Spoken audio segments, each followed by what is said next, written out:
nakalagay, Bato, Leyte. Balik tayo. Sa gabi na tayo punta rito. Okay, maluto tayo dito. Ang init-init, oh. Ayan. Ayun, napapuntang yan. Ayun, may Pagtawid mo dyan, Santo buhol na Niño. yun dyan, oh. Mga bangka. Ay, di ba pwedeng dalhin to, di ba?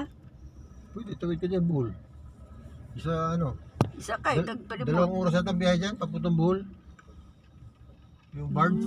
Barge. O, kasi pag nung Cebu doon sa port Kanya ng na- Cebu to Bohol, 1 oras. Ay, dito, Kaya 2 ang hours. hagna mo, ang bagsak mo ta dyan sa buhol dyan, hagna.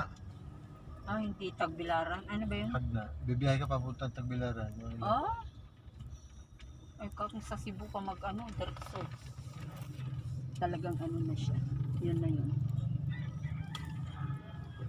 Nakita mo na. Salam na natin yan. Bato. O, pinicture mo sana Gili, send mo kay Hinre.